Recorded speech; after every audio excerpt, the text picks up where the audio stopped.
அதற்காக 27 வசனத்தின்படி நீங்கள் பாளையமெங்கும் என்றால் உங்களுக்கு உங்களுடைய இடங்கள் எங்கும் சென்று அங்கே உங்களுடைய பெற்றோர்களை, உடன்பரப்புகளை, சகோதர சகோதரிகளை வெட்டி அவைகளை வெறுத்து என்னை பின்பற்றி வாருங்கள், அப்பொழுது உங்களை நான் அபிஷேகிப்பேன் சொல்கிறார். To fulfill this thing, they need, according to verse number 27, the Lord said, go into the camp.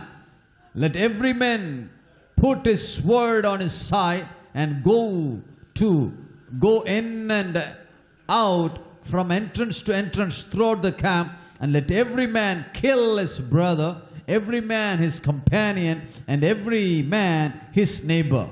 அப்படி செய்து வந்தவர்களையே தான் அபிஷேகிப்பதாக 29 வசனத்தை வாசிக்கிறோம். Verse number 29 says, only those people who do according the command of the Lord is ready to anoint them and consecrate them for his ministry. உங்களையும் உங்களுடையதையும் உங்களுடைய உறவுகளையும் உற்றார்களையும் பெற்றோர்கள் உடன்பரப்புகளையும் உடைமைகள் ஆஸ்திகளையும் சொத்து சுகங்களையும் விட்டவர்களை மாத்திரம் நான் உங்கள் ஊழியராக அபிஷேகிப்பேன் சொல்கிறார். Only the people who were separated and cut off from the resources, their families and all their luxurious life, for only them the Lord commanded that I will use you in my ministry, the service of the Lord.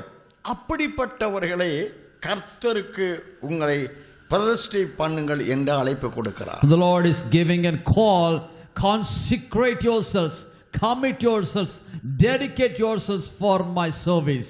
லேவியர்கள் அப்படியே செய்தார்கள். அன்றைய தினம் 3000 பேர் இந்த லேவியர்களுடைய உறவினர்கள், பெற்றோர்கள், உடன்பரப்புகள், ஆசிவாசிகள் அத்தனையும் இழந்தார்கள்.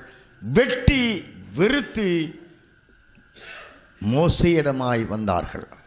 On that day the Levites were obeyed the call of the Lord and killed 3,000 of their relatives, and they killed and separated, and they just came forward before Moses obeying the command of the Lord. ஏனென்றால் லேவியர்களாக புதிய ஏற்பாட்டு காலத்தில் அப்போஸ்தலர், தீர்க்கதரிசி, சுவிசேஷ போதகர், மேய்ப்பர் என்ற 5 விதமான ஊழியத்தை தேவன் ஏற்படுத்தி இந்த 5 விதமான ஊழியத்தின் மூலமாக உலகம் என்ற பாளையத்தில் இருக்கிற ஜனங்களாகிய பாவிகளை பரிசுத்தப்படுத்த, அவர்களை கிறிஸ்து இயேசுவின் நிறைவான வளர்ச்சியின் அளவுத்தக்க பூர்ணத்துவத்தை அடைந்து கொண்ட சபையாய், மனவாட்டியாய் தகுதிப்படுத்த, அவர்களை கரைதரை ஒன்றுமில்லாமல் பரிசுத்தமும் பிழை அற்றதுமான மகிமுள்ள சபையாக தேவனுக்கு முன்பாக நிற்க அந்த ஜனங்களை, ரட்சிக்கப்பட்ட ஜனங்களை தகுதிப்படுத்த தேவன் 5 விதமான ஊழியத்தை ஏற்படுத்தினார். To prepare a group of people, the congregation of the people who will be stand worthy before the Lord without any blemish, without any sin. They will have to live a holy, consecrated, holy life.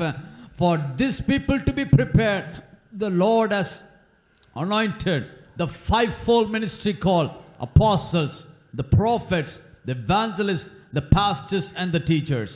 அப்படி அர்ப்பணித்து கொண்டு வந்த ஊழியர்களை தேவன் பிதா என்னை அனுப்பினது போல நானும் உங்களை அனுப்புகிறேன் என்று அவர்கள் மேல் ஊதி பரிசுத்த ஆவியை பெற்றுக்கொள்ளுங்கள் என்று சொல்லி, எவருடைய பாவங்களை மன்னிக்கிறீர்களோ பாவம் மன்னிக்கப்படும், எவருடைய பாவம் மன்னிக்கப்படாதிருக்குமோ பாவம் மன்னிக்கப்படாது என்று அவர்களை அபிஷேகிக்கிறார். யோவான் சுவிசேஷம்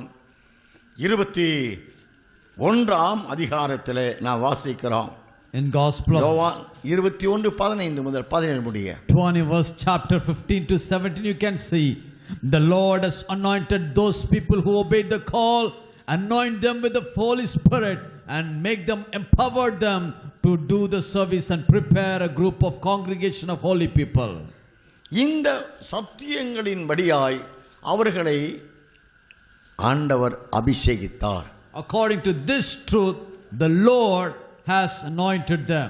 அந்த அபிஷேகத்துக்கு உட்பட்டவர்கள் கரத்திலே ஆத்துமாக்களை அல்லது சபையை ஒப்படைக்க அல்லது சபையை அல்லது ஆத்துமாக்களை மேய்க்க அந்த ஊழியரிடத்தில் தேவன் தன்னிடத்தில் மாத்திரம் அன்பு கூறுகின்றவர்களாய் இருக்க எதிர்பார்க்கிறார். The Lord is expecting them, if they are worthy enough to take care of the crowd or the congregation which is handed over to them, they need to love the Lord alone. That's what the expectation from them. அருமையானவர் பேதுருவை பார்த்து கேட்கிறார், யோனாவின் குமாரனாய் சீமோனே, இவர்களிலும் அதிகமாக நீ அன்பாய் இருக்கிறாயா என்கிறார். The Lord is asking Peter, do you love me more than each and everyone surrounds you? ஆண்டவர் பின்பற்றி வந்த 12 சீசர்கள் இருக்க 12 பேரையும் அபிஷேகித்திருக்க, இன்னும் ஆண்டவருடைய உபதேசத்தை சார்ந்து அவரை பின்பற்றி அவரோடு வாழ அவர் வந்த அனைவரை காட்டிலும் நீ என்னில் அன்பாயிருக்கிறாயா என்று பேதுருவை பார்த்து கேட்டார். Among all the 12 disciples who hated themselves, who followed Jesus, the Lord is asking Simon Peter, do you love me more than all of these?